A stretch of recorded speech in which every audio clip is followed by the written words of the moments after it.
Allez, bonjour à tous, j'espère que vous allez bien. Aujourd'hui, revue de marché, on parlera de Bitcoin avec pas mal de volatilité sur le court terme, on parlera également d'Ether qui surperforme le BTC aujourd'hui, des altcoins qui font une journée plutôt pas mal. Vous m'avez demandé d'analyser ENA, SUI et Polkadot, donc on verra tout ça en détail dans cette vidéo. N'hésitez pas à me dire dès maintenant les altcoins que vous voulez que j'analyse dans la prochaine vidéo. Vous pouvez me les mettre en commentaire. À chaque fois, j'en choisis 3 environ. Si je les choisis pas dans la prochaine vidéo, je les choisirai dans 2 jours, 3 jours, etc. Mais n'hésitez pas à me les mettre en commentaire. Alors, je commence ici par le BTC, pas mal de volatilité, on a quelques annonces économiques qui sont sorties, enfin quelques annonces tout court qui sont sorties, notamment Trump Media qui annonce un accord d'environ 2,5 milliards de dollars pour constituer une trésorerie en Bitcoin. Bon, au moment de l'annonce, on a eu un fort pump qui a été assez ravalé. Pour le moment, une journée avec pas mal de volatilité où on va chercher la liquidité dans les deux sens. Alors, il faudra surveiller surtout les annonces cette semaine. Il me semble pas d'en avoir parlé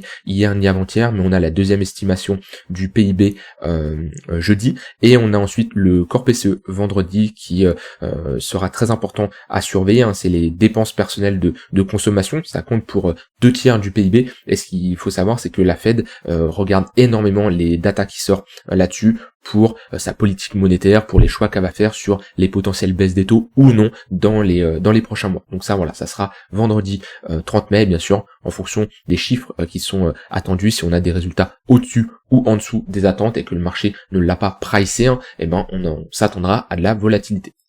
Maintenant, le Bitcoin, où est-ce qu'il en est? Bon, il a rebondi sur son niveau des 107 000 dollars. On reste ici sur un rejet assez intéressant. On a toujours un tunnel 1 heure qui fait office de support. On voit bien que cette nuit, on est revenu à nouveau revisiter ce tunnel 1 heure et il fait toujours office de support. Donc, pour moi, je garde un biais bullish tant qu'on se maintient à l'intérieur, au-dessus de ce niveau-là. Tous les pullbacks sont des opportunités de longue pour revisiter ici les précédents sommets, puisque dans une dynamique qui est haussière, on vise des longues au moment des retracements pour revisiter, comme je l'ai dit ici, les sommets. Donc je garde un biais bullish ici sur le BTC, que ça soit sur toutes les unités de temps. Sur du court terme, quand on regarde ici le tunnel 15 minutes, ça reste encourageant. On a toujours un prix qui évolue au-dessus du 15 minutes, on le réintègre pas. On a un 15 minutes qui évolue au-dessus d'une heure. Maintenant, soyez prudents dans ce genre de journée, on a quand même pas mal de volatilité. On le voit bien ici, on va chercher le previous daily high qui est ici. On a une prise de liquidité, réintégration, on revient chercher l'extrémité opposée au niveau de notre previous daily low également. On a à nouveau une réaction acheteuse. Donc voilà, on voit que on est globalement dans un plus petit range sur du court terme qu'on va voir à ce niveau-là. Voilà, on est bloqué ici dans un range. Donc on est quand même dans un contexte qui reste favorablement acheteur. On va plutôt chercher des longues pour faire de la continuation de tendance. Maintenant, méfiance, c'est pas pour ça qu'il faut se positionner n'importe comment. Maintenant, sur du long terme, Bitcoin reste encourageant. C'est là où faut savoir dézoomer et dissocier le court terme, le moyen terme et le long terme. Sur du long terme, si je regarde en monthly, alors c'est vrai que c'est une unité de temps que je regarde un peu plus rarement parce que on a notre clôture weekly qui arrive monthly qui arrive dans 5 jours, et en général la clôture monthly je la regarde une fois par mois, mais on reste ici dans un contexte très intéressant avec ici des creux et des sommets de plus en plus hauts. Donc on voit qu'on a une première impulsion haussière, une deuxième, une troisième, on pourrait être ici sur une quatrième si on a vraiment un break de l'ATH. Et la clôture monthly va être très importante à surveiller. Déjà, il faudrait voir si on fait une clôture monthly historique. Alors d'un point de vue clôture, il y a de grandes chances. Ça serait bien par contre qu'on ait une clôture monthly au-dessus de ce niveau-là, au-dessus des 109 500 dollars. Allez, si on peut clôturer au-dessus des 110 000 dollars, ça enverra un signal assez intéressant, c'est que on revaliderait ici une bougie impulsive haussière qui ferait un nouveau sommet, et dans ce cas-là on pourrait continuer cette dynamique haussière.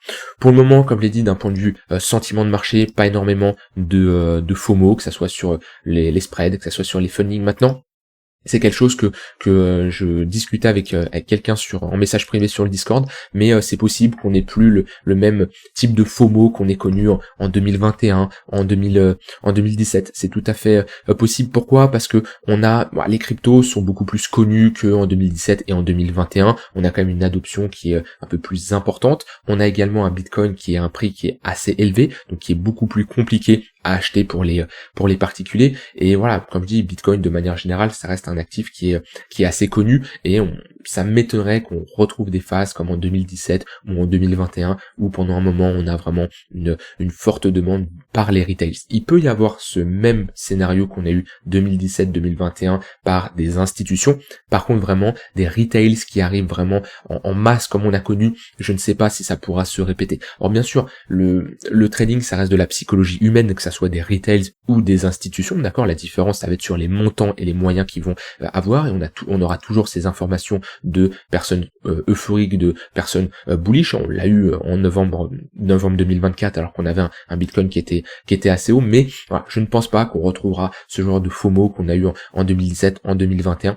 Pourquoi? Parce qu'on était sur quelque chose qui était nouveau. Alors si on a un nouveau narratif, ça c'est possible, une nouvelle crypto qui sort du lot, bien sûr qu'on retrouvera ce genre d'engouement. Le dernier, ça me fait penser à Trump lorsqu'il a créé son token, on l'a eu ça. Maintenant sur le Bitcoin, je ne sais pas si on aura ce genre d'engouement, et de toute façon on le voit déjà d'un point de vue action du prix, ou si je compare sur du plus long terme, on voit bien que les cycles sont différents. Ici on était vraiment sur des fortes impulsions haussières où il y avait très peu de retracement, où c'était vraiment l'euphorie, il n'y avait pas de construction de prix, et c'est pour ça d'ailleurs qu'on retraçait aussi rapidement, que ça soit ici et ici, alors que là depuis le bottom en 2023 on a ici une construction de prix qui est vraiment beaucoup plus professionnelle, beaucoup plus similaire à une charte comme le S&P, comme l'or. On n'a pas juste un prix qui monte à la verticale et qui ne retrace pas, on a des phases de palier, on le voit bien, on constitue un bottom ici, on rentre dans un range, on le break par le haut, on re-rentre dans un range, on le break par le haut, on re-rentre dans un range, et on parle pas de range qui dure une semaine, là on est vraiment sur un range de 8 mois. Donc quand je vois ce genre de chart, ça me laisse entendre que les corrections seront beaucoup moins importantes, parce que si on a une altcoin ou une crypto qui fait ça, il y a de grandes chances de l'autre côté à fasse ça. Si on a une crypto qui monte par palier, ces retracements seront beaucoup moins importants. Ça peut être l'arrivée des institutionnels, une plus grosse liquidité sur les marchés. Maintenant, c'est pas pour ça que le Bitcoin ne peut pas se prendre des claques, bien entendu, mais on voit que le contexte est totalement différent. Mais il y aura quand même des opportunités, hein. Beaucoup se disent oui, ça y est, les institutions sont arrivées, il y aura beaucoup moins d'opportunités, etc. Beaucoup sont biaisés et pensent que quand on trade et on investit dans les cryptos, faut absolument trouver la pépite qui fait x50, qui fait x100. Et oui, c'est sûr que Bitcoin ne pourra pas faire x50, ne pourra pas faire x100. Ce n'est plus possible. Par contre, je vous le dis clairement, faire du plus 30%, plus 50%, c'est des performances qui sont déjà très intéressantes. Et vous n'avez pas besoin de faire un x15, x20 pour, on va dire, valider votre quota ou vos objectifs ou peu importe. Et beaucoup sont matrixés par ces performances qui sont énormes, qu'on retrouve très peu dans la finance traditionnelle. Et dites-vous que Bitcoin reste un actif fortement volatile, hein. C'est pas toutes les cryptos, enfin toutes les assets qui font un plus 43% comme ça en seulement 8 semaines. Donc les opportunités, bien sûr, on continuera à en avoir. Et pour moi, si on valide ici la confirmation de break de l'ATH, qu'on se maintient au-dessus de ce niveau de prix là et qu'on part vraiment, il y aura des opportunités, que ce soit sur Bitcoin et les altcoins. Donc voilà, de mon côté, sur BTC, comme dit, je reste bullish tant qu'on tient ce tunnel 1 heure et tant qu'on tient le niveau des 107 000 $. Pour moi, vaut mieux chercher des longues, bien sûr avec une bonne gestion de risque, un bon money management, une bonne zone d'invalidation. Et je réponds à également une question qu'on m'a posée. On m'a dit, oui Nico, pour toi c'est quoi un bon stop loss? Comment identifier un bon stop loss? Un stop loss, d'accord, ça va être ta zone d'invalidation, ça va être à quel moment tu estimes que ton scénario, ton plan, ton hypothèse de travail est invalidé. C'est ça un bon stop loss. Si tu as comme stratégie de trader un range, ton stop loss ça va être au moment de la cassure du range par le bas, si ton but c'était de chercher des longues. C'est-à-dire que si ton but c'est de trader l'extrémité basse et qu'on break l'extrémité basse, tu sors. Si ton but c'est de trader un bottom et qu'on a un bottom, ton stop loss il se situe sous le bottom ou au niveau de la réintégration si t'es plus agressif. Si tu trades une tendance haussière, ton stop loss il se met au moment où on a une inversion de notre invalidation. D'accord? Ça peut être un stop loss fixe, ça peut être un stop loss suite à un break d'un niveau, ça peut être ça. Si tu trades un contexte des annonces économiques, ça va être au moment de l'invalidation. Après un bon stop loss, tu peux évoluer qu'est-ce qu'a fait le prix au moment où il a atteint ton stop loss. Je pense par exemple à une crypto que j'ai en tête, Popcat, très bien, où moi j'avais pris un stop loss, c'était à ce niveau-là, où j'avais long au moment du break ici, et j'avais un stop loss sous ce niveau-là. Donc ça veut dire que je me suis positionné sur ce bottom, au moment de la bougie ici impulsive, et j'ai invalidé qu'on est passé sous ce niveau-là, au moment de cette bougie-là. Qu'est-ce qu'a fait le prix ensuite lorsqu'il a break le bottom ici? Il a pris un moins 80%. Moi ça j'estime que c'est un bon stop loss, c'est-à-dire que j'ai évité un drawdown de moins 80%. Et même si le prix potentiellement fait ça par la suite, et au final on peut dire, ah oui Nico, si t'avais hold, tu serais en positif, possible. Moi mon plan c'était de trade ce bottom là, pas de transformer une position court moyen terme en une position long terme. Et il y en a beaucoup qui sont dans cet exemple là, et j'en suis sûr que toi qui m'écoutes actuellement, tu t'es déjà retrouvé confronté à cette situation là. C'est tout simplement de transformer une position court terme en une position long terme. Ça veut dire que tu n'as pas respecté ton plan, tu n'as pas eu, j'ai envie de dire, le courage de fermer ta position alors que c'était ton plan de base, tu n'as pas eu le courage d'accepter ta perte, et ça peut être difficile à entendre, et en aucun cas c'est négatif. Moi aussi je suis passé par là, moi aussi mes débuts, mes premiers trades que je prenais, quand ça se passait mal, je décalais mon stop loss, et ensuite ça passait sur de l'investissement long terme. On l'a tous déjà fait. Par contre, c'est pas une bonne manière de fonctionner, même si le prix revient à ton prix d'entrée et limite te réalise tout simplement des gains. Pourquoi? Parce que tu habitues ton trading, ton cerveau à ne pas couper quand ça va mal, et tant mieux si c'est revenu à ton prix d'entrée. Sur le long terme, en tout cas, c'est pas quelque chose de bon. Voilà, ça c'est mon avis là-dessus, mais on l'a tous fait. Moi-même, le premier, j'ai fait cette erreur-là. Voilà. Alors je passe maintenant à Ether. Ether qui est un peu plus fort que le BTC aujourd'hui. On est globalement ici dans un range, comme je vous l'avais dit. Ce range-là a plus de chances de break par le haut. Si on commence à break les $2 800 et les maintenir, je vais potentiellement chercher des longues en swing pour aller chercher les $4 000 avec une réintégration si on repasse en dessous de ce niveau-là. Donc là, j'aimerais bien une bonne bougie impulsive qui break ce niveau-là, où je peux globalement chercher un long si on break et qu'on a un pullback dans cette zone-là, avec un stop loss sous cette bougie impulsive pour visiter les $4 000. Donc ça, c'est une idée de trade. Alors bien sûr, j'attends qu'elle se développe, j'attends qu'elle se réalise, mais c'est sortir de ce range par le haut, ici avoir un pullback et avoir globalement ce genre de trade avec un stop loss sous la bougie impulsive et d'aller chercher ce niveau-là. Ça, globalement, c'est faire de la continuation de tendance lorsqu'on a des réintégrations de niveaux de résistance pour aller chercher une prochaine zone de résistance. Parce que là, c'est délicat de longue actuellement, sachant qu'on est proche d'un niveau de résistance et que légèrement au-dessus, on a encore un gros niveau de résistance. Donc ça c'est le premier plan, c'est on break, on va chercher le prochain niveau, et si on ne break pas, on se fait rejeter. Globalement tout ce qui revient dans cette zone là, même je peux prendre large, cette zone là, si j'ai une pattern de retournement, un signal bullish, je chercherai des longues, parce qu'on serait ici dans une très bonne zone pour viser un long dans le but de défendre ce creux là pour revisiter l'extrémité haute. Donc pareil, si j'ai un retracement, qu'on vient chercher cette zone là, globalement je peux chercher un long de cette manière là. Hop, pour aller chercher les $4 000, voire un nouvel ATH. C'est tout à fait possible de viser ce genre de target sur Ether. Pour moi, Ether rattrapera son retard. Maintenant, la question c'est quand. C'est difficile de timer ce genre de choses. Oui, Ether aura un potentiel de rattraper ce retard. Par contre, il va falloir patienter, selon moi, parce que si je regarde la paire ETH BTC, pour moi, on est toujours dans une tendance long terme baissière, tant qu'on est sous les moyennes mobiles long terme, tant qu'on a des moyennes mobiles long terme orientées à la baisse, et tant qu'on n'a pas une pattern de retournement se dessiner. Au niveau des altcoins, alors, je voulais regarder la Bitcoin dominance parce que on est sur des niveaux qui sont très importants. Alors, je vais juste effacer tout ça. Hop, alors, je vais garder ça quand même. On est sur des niveaux qui sont très importants. Pourquoi? Parce que on a ce gros rejet qu'on a eu en début mai, lorsqu'on a eu un Ether qui a très bien performé, des altcoins qui ont bien performé. Ici, on pourrait être dans un contexte de retournement. On voit qu'on a eu un retracement, c'est normal, hein. On voit qu'on est monté globalement en escalier, on n'est pas monté to the moon, donc c'est normal qu'on a besoin de l'autre côté, de structurer un top de marché pour se retourner. On est sur un niveau qui doit être défendu parce que vraiment si on s'amène à faire un nouveau sommet, pour moi ici la prochaine zone ensuite c'est les 71%. C'est cette zone là, la 70-71% de Bitcoin dominance. Au final on retournerait chercher des niveaux qu'on n'a pas vus depuis 2020. Donc voilà, ça ferait 2021, ça ferait 4 ans qu'on n'a pas été chercher ce niveau-là. Donc ça serait assez même 5 ans, hein, parce que là c'était décembre 2020.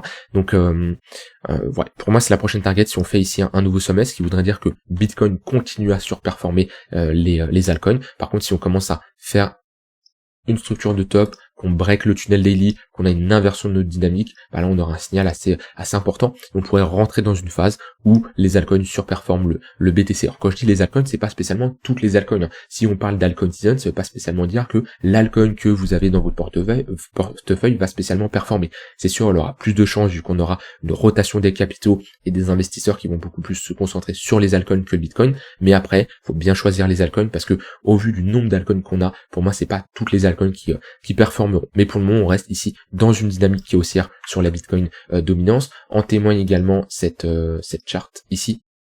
On voit bien que on a, si je regarde ici, BTC, Total 3 et Other, pour ceux qui ne savent pas, bon, Bitcoin c'est l'évolution du Bitcoin, Total 3, ça prend le market cap des altcoins en excluant BTC et Ether, et quand je prends Other, ça prend le market cap des altcoins en excluant le top 10 selon CoinMarketCap, donc on exclut Solana, BNB, etc., etc. Et on voit que, si je prends les sommets qu'on a fait en 2024, là, début 2025, BTC a largement break ses sommets, Total 3, on est très loin, d'accord? On voit qu'on a même pas retracé, allez, on a peut-être retracé 50%, et Other, on est très très loin, on a même pas retracé 50%. Si je mets un Fibo, voilà, là on est sur les 50% à ce niveau-là, Fib Alt, ouais, on est sur les 50%, alors que sur Other, on doit être sur les 0,382, voilà, sur les 0,382. Donc on voit très bien que c'est pas les petites cryptos qui performent en ce moment, c'est pas cela, c'est pas pour ça qu'ils ne peuvent pas performer par la suite, mais ce qui est le cas à l'heure actuelle, c'est un constat, c'est un fait réel. Les cryptos les plus fortes, c'est Bitcoin, c'est pas les altcoins. Donc ça vous indique globalement comment trader ce genre de contexte. Maintenant, faut avoir une capacité à changer de biais rapidement. Si on voit qu'on a des signaux qui vont à l'encontre de ça et des altcoins qui sont prêts à surperformer le Bitcoin, faut rentrer dedans. Et c'est vrai qu'on a eu des signaux plutôt intéressants avec un Ether qui performe, etc., des altcoins qui sont réveillés. Moi, je suis majoritairement sur Hyperliquid parce que j'aime bien la chart, mais pour le moment, c'est beaucoup trop tôt pour parler d'altcoin season. Voilà là-dessus. Alors, on va faire une analyse du marché US, ensuite on parlera des altcoins qui vont demander d'analyser.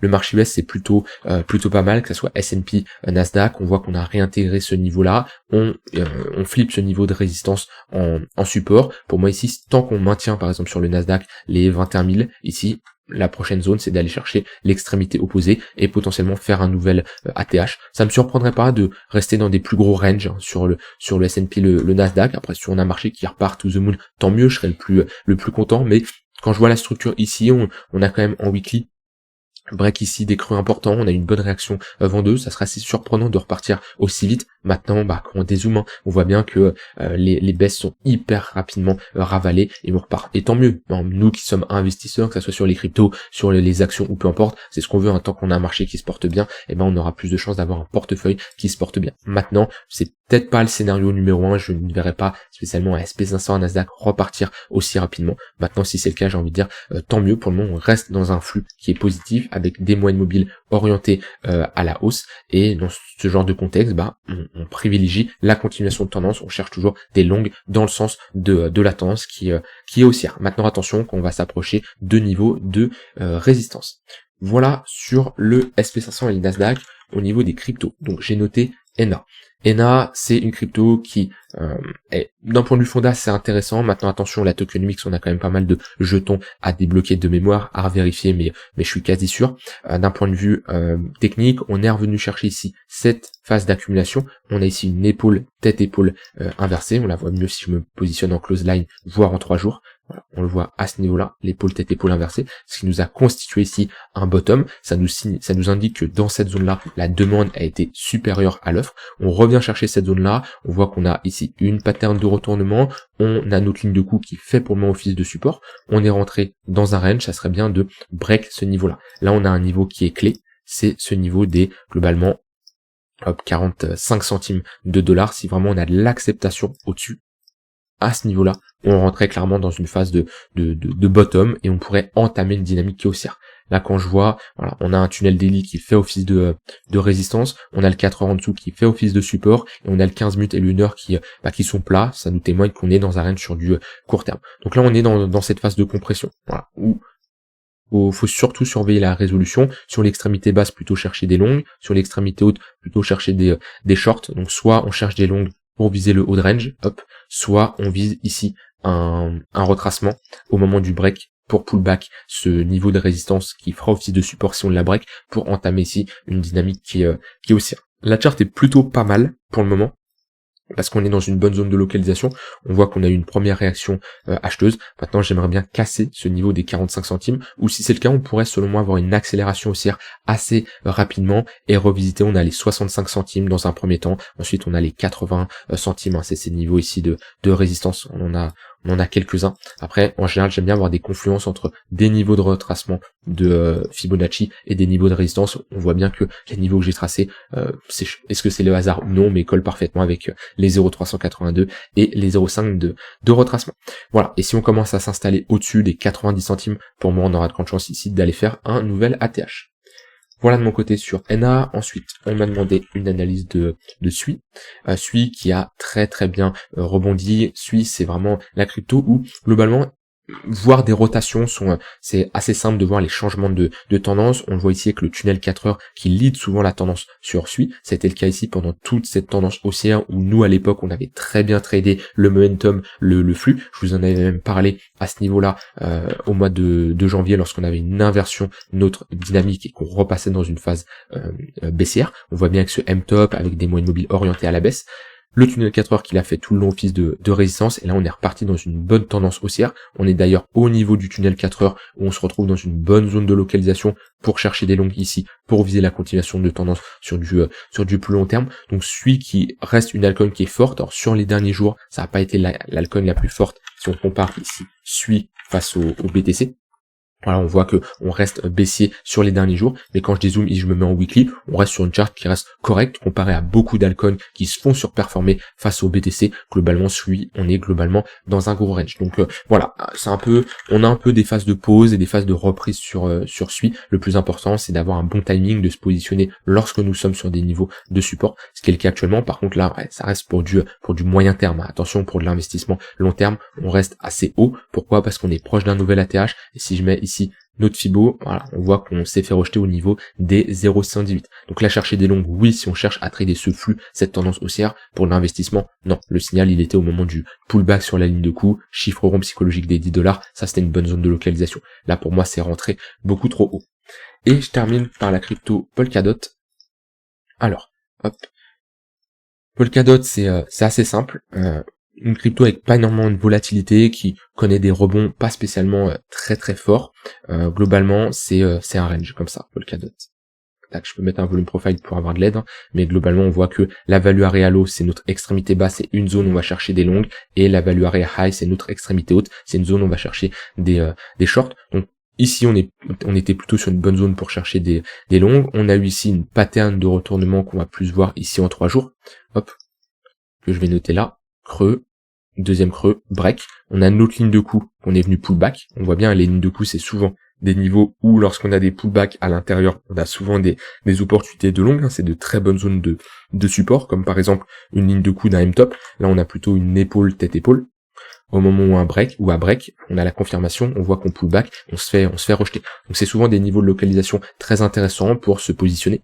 Et ouais, sur Polkadot, sur une extrémité basse comme ça, je chercherais plutôt des longues pour revisiter l'extrémité haute au niveau des 7,2 $, avec une invalidation si on commence à s'installer sous ce niveau-là. On voit qu'on a eu ici une chasse au stop, une réintégration. Donc pour le moment, on n'a pas eu de break. C'est là l'importance d'attendre toujours les clôtures. Mais voilà, une invalidation claire, hein, sur Polkadot. Si on clôture sous ce niveau-là, vaut mieux se barrer parce que là, on aurait la sortie d'un range qui existe depuis maintenant, on va dire 3 ans. Donc voilà, depuis 2022, on va dire qu'on a commencé ce range-là. Si on break vraiment par le bas, qu'on a de l'acceptation, ça serait vraiment moche pour la suite et ça serait pour aller beaucoup plus bas. Mais tant qu'on se maintient au-dessus de ce niveau-là, on est dans un range et sur l'extrémité basse d'un range, vaut mieux chercher des longues. Voilà de mon côté, je vous laisse avec ça. Comme je dis, je suis toujours enthousiaste sur le marché jusqu'à preuve du contraire. Vaut mieux chercher des longues. Attention à la volatilité de ce qu'on a vu. Si vous avez des questions, n'hésitez pas à me les mettre en commentaire. Si vous voulez que j'analyse des cryptos également, je vous souhaite une bonne soirée. Je vous dis à demain pour une prochaine vidéo. Bye bye.